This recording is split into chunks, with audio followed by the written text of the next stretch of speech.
నమస్తే, welcome to prime 9 come to the point. ఈరోజు మనం కమ్ టు ద పాయింట్ కార్యక్రమంలో మనం మాట్లాడుకునేది ఏంటంటే, మనందరం ఒక పక్క పవన్ కళ్యాణ్ గారికి సర్జరీ అయింది, ఎట్లా ఉన్నారో ఏంటో.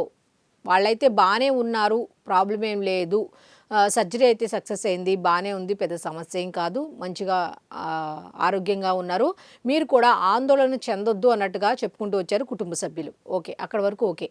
మరి పిఠాపురంలో ఏం జరుగుతోంది? మనిషి ఒక్కరోజు 1-2 రోజులు లేకపోయేసరికి పిఠాపురంలో ఏం జరుగుతోంది?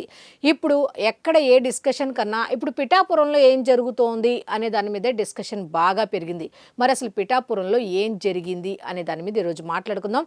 అయితే ఇక్కడ ముగ్గురు వ్యక్తులు, నేను మాట్లాడే ఈ పాయింట్కి సంబంధించి ముగ్గురు వ్యక్తులు ఉన్నారు. ఈ ముగ్గురు వ్యక్తుల్లో ఎవరిది తప్పు అనే దాని మీద నేనైతే ఒక క్లారిటీగా చెప్పను. ఎందుకంటే జరిగిన సిచ్యువేషన్ అయితే నేను చెప్తాను. మీరేం చేస్తారు అంటే, ఇప్పుడు నేను ఎవరికి వెళ్ళి మాట్లాడినా నేనేదో వాళ్ళ ముగ్గురిని సపోర్ట్ చేస్తున్నట్టుగా మాట్లాడతారు. అలా కాకుండా మీ అభిప్రాయాన్ని జరిగినట్టు చెప్తాను. మీ అభిప్రాయాన్ని తప్పకుండా కామెంట్ రూపంలో తెలియచేయండి. ఆ ముగ్గురు వ్యక్తుల్లో ఒకళ్ళు టీడీపీకి సంబంధించినటువంటి ఎస్విఎస్ఎన్ వర్మ, అలాగే జనసేనకు సంబంధించి గతంలో వైసీపీ నుండి వచ్చినటువంటి పెండెం దొరబాబు, నెక్స్ట్ మూడో వాళ్ళు జనసేన పార్టీ ఇన్ఛార్జ్, పిఠాపురానికి సంబంధించిన జనసేన పార్టీ ఇన్ఛార్జ్ తుమ్మల బాబు గారు. మొత్తం ముగ్గురు ఉన్నారు.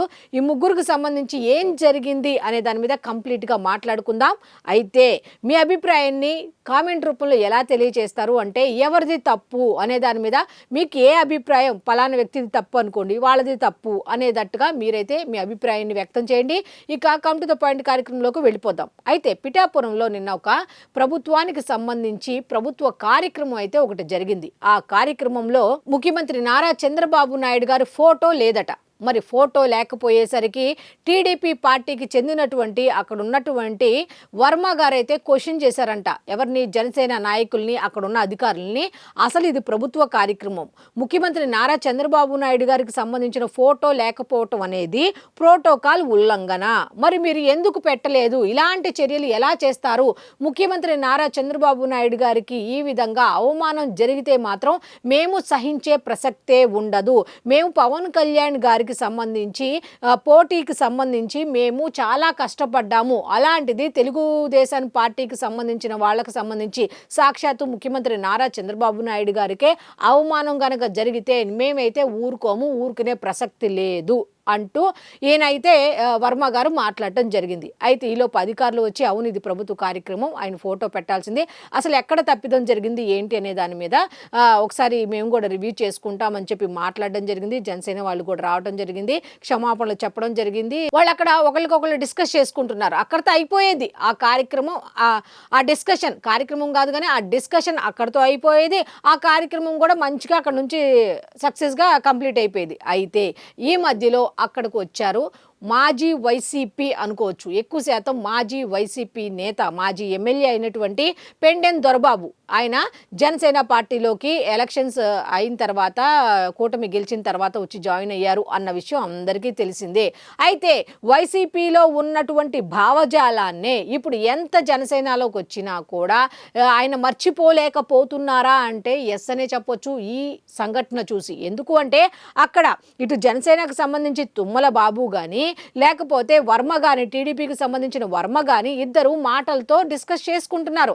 ఇది తప్పిదం, ఎక్కడ జరిగింది ఏంటి, ఇలాంటి చేస్తే ఎట్లాగా, ప్రభుత్వ కార్యక్రమం కదా అంటే, అవును తప్పిదమే, అసలు ఎక్కడ జరిగింది ఏంటి అనేది కూడా మేము కూడా మాట్లాడుకుంటామని వాళ్ళు అక్కడ డిస్కస్ చేసుకుంటుంటే, సామరస్యంగా మాట్లాడుకుంటూ డిస్కస్ చేసుకుంటే అక్కడ వెంటనే ఒకళ్ళు వచ్చి ఇన్వాల్వ్ అయిపోయారు. ఆయనే పెండెం దొరబాబు. ఆయన ఇన్వాల్వ్ అవ్వటం వర్మకి నచ్చలేదు.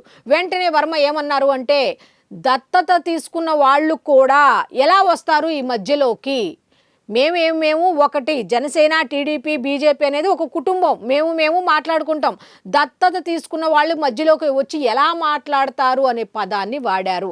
ఈ దత్తత అనే పదం ఏమైంది అంటే, ఇది ఎట్టెళ్ళిందంటే, దత్తత అనే పదాన్ని వాడావు అంటే నువ్వు పవన్ కళ్యాణ్ ఉద్దేశించి మాట్లాడావు అన్నట్టుగా ఒక పాయింట్ అయితే రైస్ చేశారు. బేసిక్గా అక్కడ మనం చూసుకుంటే అక్కడ ఆయన వర్మ మాట్లాడింది ఏంటి, జాగ్రత్తగా వినండి. వర్మ మాట్లాడింది ఏంటి, మేము ఒక కుటుంబం, మాట్లాడుకుంటాం, పోట్లాడుకుంటాం, మాట్లాడుకుంటాం, మళ్ళీ కలిసి పని చేసుకుంటాం, డిస్కస్ చేసుకుంటాం.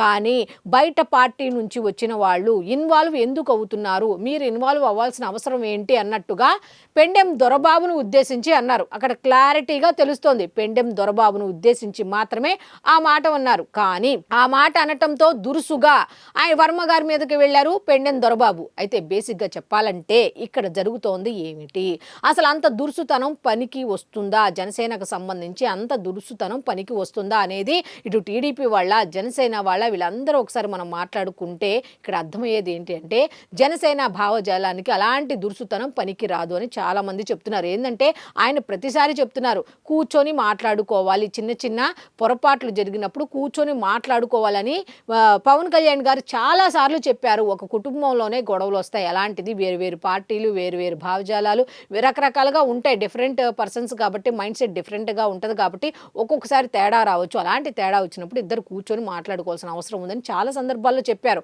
కానీ ఈ దురుసుతనంతో అక్కడ ఏ విధంగా ఉండేవాళ్ళో అదే దురుసుతనాన్ని ఇక్కడ కూడా ఉపయోగించటం వల్ల ఇంత క్లమ్జీనెస్ వచ్చిందా అంటే ఎస్ అనే చెప్తున్నారు చాలామంది. అంటే ఇంకా అక్కడ నుంచి ఇక్కడికి వచ్చినా కూడా ఏదో జరుగుతోంది, ఏదో చిచ్చు పెట్టాలని చూస్తున్నారా అంటే ఎస్ అని చాలామంది చెప్తున్నారు. ఆల్రెడీ కూటమిలో కుమ్ములాట కోసం ఎంతో మంది ఎదురు చూస్తున్నారు. బయట వ్యక్తులు చూస్తున్నారంటే ఓకే, కానీ బయట పార్టీ నుండి వచ్చి మీ పార్టీల్లోకి వచ్చి మీ మధ్య సఖ్యత లేకుండా చేస్తున్నారు అంటే మీరు పోట్లాడుకోవాల్సిన అవసరం ఏంటి? దీన్ని మాత్రం చాలామంది అసలు చిచ్చు పెట్టింది ఎవరు, ఆ చిచ్చుని రాజేస్తోంది ఎవరు? ఇప్పుడు ఏపీ మొత్తం కూడా పిఠాపురంలో ఈ విధంగా జరిగింది.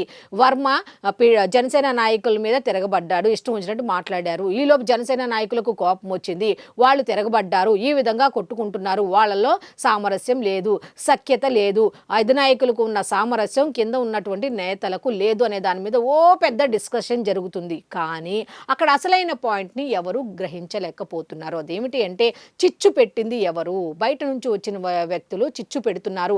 ఆ చిచ్చును మీరు ఇంకా ఎందుకు రాజేస్తున్నారు? మీకు ఆల్రెడీ అక్కడ పాయింట్ ఏంటో అర్థమవుతోంది కదా అని చెప్పి చాలామంది చెప్తున్నారు. మరి ఇటువంటి వాళ్ళు మండుతున్న దానికి ఆల్రెడీ ఆజ్యం పోస్తూ ఉంటే ఇంకేమవుతుంది? ఇంకా పెరిగి పెరిగి పెద్దదైపోయి మొత్తాన్ని దహించి వేస్తుంది. మరి అక్కడ దాకా తెచ్చుకుంటారా? ఒకసారి ఆలోచించుకోండి అని చాలామంది చెప్తున్న మాట. అంటే మీ మధ్య ఒక థర్డ్ పర్సన్ వస్తున్నారు, అది ఎవరు ఏంటి అనేది చూసుకోండి, గమనించుకోండి, అసలు ఏం జరుగుతోంది, వాస్తవాలు తెలుసుకోండి అనే దాని మీద మాత్రం చాలామంది చెప్తున్న మాట. మరి ఇటువంటి సందర్భంలో పవన్ కళ్యాణ్ గారికి అక్కడ హెల్త్ బాగోలేనప్పుడు ఇటువంటి డిస్కషన్స్ ఆయన దాకా వెళ్ళటం అనేది అవసరమా అని కూడా కొంతమంది ప్రశ్నిస్తున్నారు. ఇంకో విషయం ఏంటంటే ఇలాంటి చిచ్చు పెట్టే వాళ్ళకి అవకాశం ఇవ్వకండి. ఈ ఒక్క చిచ్చు ఇక్కడితో ఆగల. సోషల్ మీడియా అంతా కూడా ఒకటే, కూటమిలో కుమ్ములాట మొదలైంది, కూటమిలో కుమ్ములాట మొదలైంది. ఇదే మాట పిఠాపురం గురించి మాట్లాడుకుంటున్నారు.